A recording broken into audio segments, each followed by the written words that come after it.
జగన్ రెడ్డి కోటకు బీట్లు, ఆ కోటలో పసుపు జెండా రెపరెపలు. కడప జిల్లాలో జరిగిన 2 జెడ్పీటీసీ ఉప ఎన్నికల్లో టీడీపీ ఘన విజయం సాధించిన సంగతి తెలిసిందే. పులివెందుల జెడ్పీటీసీ అయితే వైఎస్ఆర్ కాంగ్రెస్ అభ్యర్థికి డిపాజిట్లు కూడా రాని పరిస్థితి. అంటే జగన్మోహన్ రెడ్డి ఆ ప్రాంతంలో కూడా ఎంత వ్యతిరేకత మూటగట్టుకున్నాడో సుస్పష్టంగా అర్థమవుతూ ఉంది.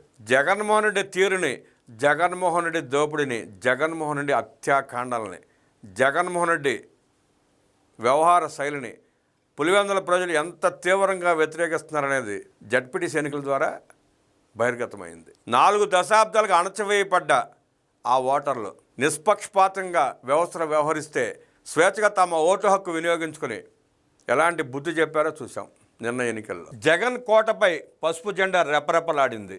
ప్రజల్లో వచ్చిన చైతన్యానికి కంచు కోట్లకు బీటులు వారాయి. ఉమ్మడి కడప జిల్లా పులివెందుల, ఒంటిమిట జడ్పీటీసీ ఉప ఎన్నికల్లో టీడీపీ అభ్యర్థులు ఘన విజయం సాధించారు. పులివెందుల జడ్పీటీసీ ఉప ఎన్నికల్లో వైసీపీ ఘోర పరాజయం పాలైంది. వైసీపీ అభ్యర్థికి డిపాజిట్ గల్లంతైంది.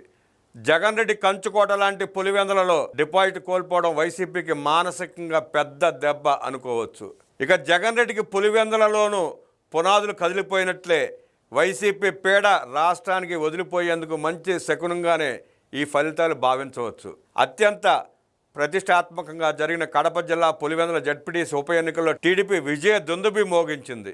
ఎన్నికల్లో టీడీపీ అభ్యర్థిగా బరిలోకి దిగిన పులివెందుల టీడీపీ ఇన్ఛార్జ్ మారెడ్డి రవీంద్రనాథ్ రెడ్డి సతీమణి లతారెడ్డి తన సమీప ప్రత్యర్థి వైసీపీ అభ్యర్థి హేమంత్ రెడ్డిపై ఏకంగా 6035 భారీ ఓట్ల ఆధిక్యంతో విజయం సాధించారు. వైసీపీ అధినేత జగన్ రెడ్డి కంచుకోటగా చెప్పుకునే పులివెందులలో ఆ పార్టీ అభ్యర్థికి కనీసం డిపాజిట్ కూడా దక్కకపోవడం గమనార్హం. పులివెందుల జడ్పీటీసీ స్థానంలో మొత్తంగా 10,070 ఓట్లు ఉండగా ఎన్నికల్లో 7,638 ఓట్లు పోలయ్యాయి. వీటిలో టీడీపీ అభ్యర్థి లతారెడ్డికి 6,718 ఓట్లు పడగా వైసీపీ అభ్యర్థి హేమంత్ రెడ్డికి 683 ఓట్లు మాత్రమే పడ్డాయి. ఇక మిగిలిన 9 మంది అభ్యర్థులు నోటాకు కలిపి 239 ఓట్లు పడ్డాయి. ఫలితంగా హేమంత్ రెడ్డిపై లతారెడ్డి 6,035 ఓట్ల మెజారిటీతో విజయం సాధించారు. మొత్తం 15 పోలింగ్ బూత్లలో జరిగిన ఎన్నికల ఓట్లను గురువారం ఉదయం కడపలో 10 టేబుళ్లపై లెక్కించారు. కౌంటింగ్ను లతారెడ్డి స్వయంగా పరిశీలించగా రీపోలింగ్తో పాటు కౌంటింగ్ను కూడా బహిష్కరిస్తున్నట్లుగా వైసీపీ ప్రకటించడంతో హేమంత్ రెడ్డి కౌంటింగ్ దరిదాపుల్లోనే కనిపించలేదు. కాంగ్రెస్ స్వతంత్ర అభ్యర్థులు కూడా డిపాజిట్లు కోల్పోయినప్పటికీ తొలిసారిగా పులివెందులలో వారికి సైతం 100 లోపు ఓట్లు పడ్డాయి. అంటే ఈసారి ఓటర్లు తమకు నచ్చిన అభ్యర్థులకు ధైర్యంగా ఓట్లు వేయగలిగారన్నమాట. జగన్ కంచుకోటలో జరుగుతున్న ఈ ఉప ఎన్నికలో వైసీపీ మొక్కలు రెచ్చిపోతాయని ముందే ఊహించిన రాష్ట్ర ప్రభుత్వం ఈ ఎన్నికను ప్రతిష్టాత్మకంగా తీసుకుని భారీగా పోలీసులను మోహరించి కట్టుదిట్టమైన భద్రతా ఏర్పాట్లు చేసింది. దీంతో వైసీపీ చేతులు కట్టేసినట్లయింది. పులివెందుల జడ్పీటీసీ స్థానం ఉప ఎన్నికకు నోటిఫికేషన్ విడుదలైన నాటి నుంచే గెలుపుపై చేతులెత్తేసిన వైసీపీ ప్రతి చిన్న విషయానికి ఏదో ఒక కారణం చెబుతూ వచ్చింది. పోలింగ్ నాడు సాక్షాత్తు వైసీపీ అభ్యర్థి హేమంత్ రెడ్డి కూడా తన ఓటు వేసేందుకు ఆసక్తి చూపించలేదు. పులివెందులతో పాటు ఒంటిమిట జడ్పీటీసీ స్థానానికి కూడా ఉప ఎన్నిక జరిగింది. ఈ ఎన్నికలోనూ టీడీపీ విజయం సాధించింది. ఈ ఉప ఎన్నికలో ముద్దు కృష్ణారెడ్డికి 12,780 ఓట్లు రాగా వైసీపీ అభ్యర్థి ఎరగంరెడ్డి సుబ్బారెడ్డికి 6,513 ఓట్లు మాత్రమే వచ్చాయి. దీంతో టీడీపీ అభ్యర్థి ముద్దు కృష్ణారెడ్డికి 6,267 ఓట్లతో గెలుపొందినట్లు ఎన్నికల అధికారులు ప్రకటించారు.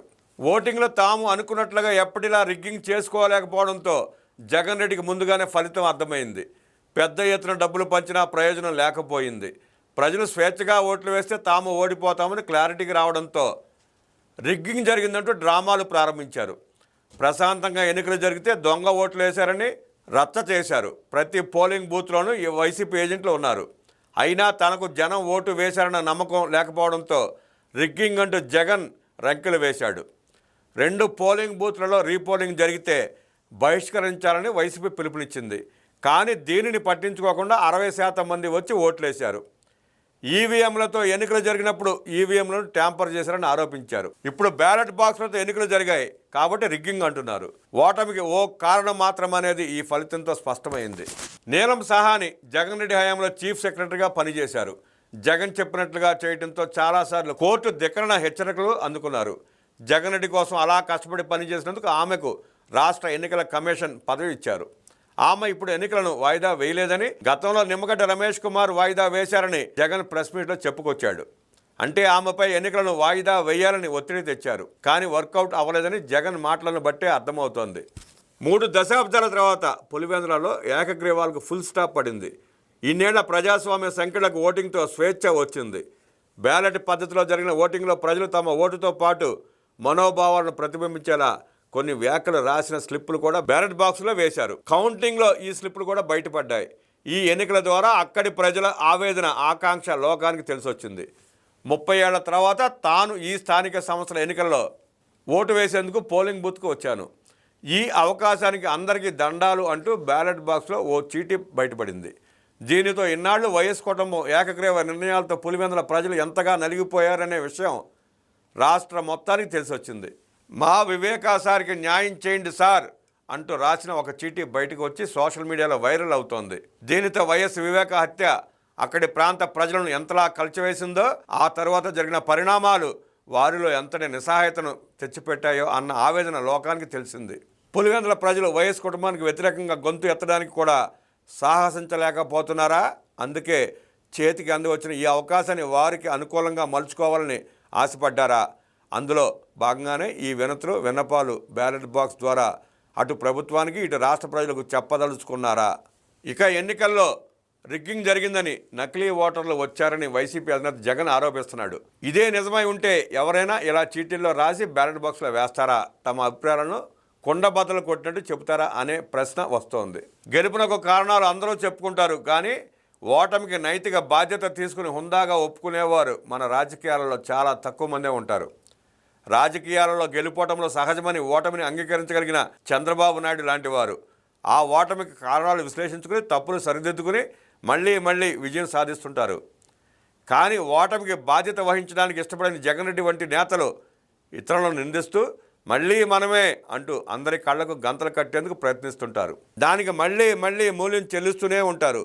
గత సార్వత్రిక ఎన్నికల్లో ఓటమికి ఈవీఎంలకు అంటగట్టి నైతికంగా మనమే గెలిచామని చెప్పుకుంటూ మళ్ళీ మనమే అంటూ పార్టీ నేతలకు, కార్యకర్తలకు జగన్ తప్పుదోవ పట్టిస్తున్నాడు. వాస్తవ పరిస్థితులకు విరుద్ధంగా నేల విడిచి సాము చేశాడు. అందువల్లే పులివెందుల కంచుకోటలో కూడా పరాభవం తప్పలేదు.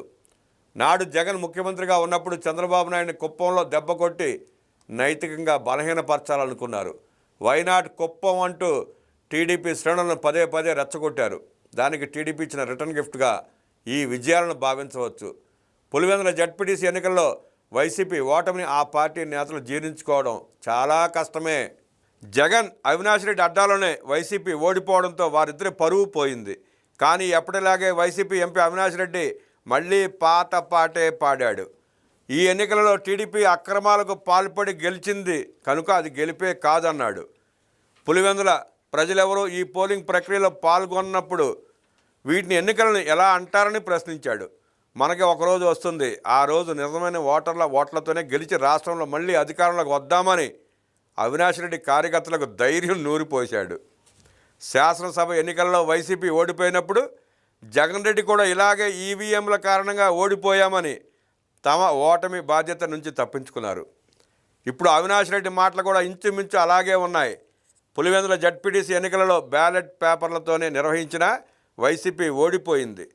జగన్ రెడ్డి, అవినాష్ రెడ్డి అడ్డాలో, అది జడ్పీటీసీ వంటి చిన్న ఉప ఎన్నికల్లో అయినా వచ్చే ఎన్నికలలో మేమే గెలుస్తామని ప్రగల్భాలు పలకడం మానడం లేదు. పులివెందుల జడ్పీటీసీ ఎన్నికల ప్రక్రియ ప్రారంభం నుండి వైసీపీకి అక్కడ ప్రజాభిప్రాయం, ఎదురవబోయే ఓటమి గురించి ముందే తెలుసు.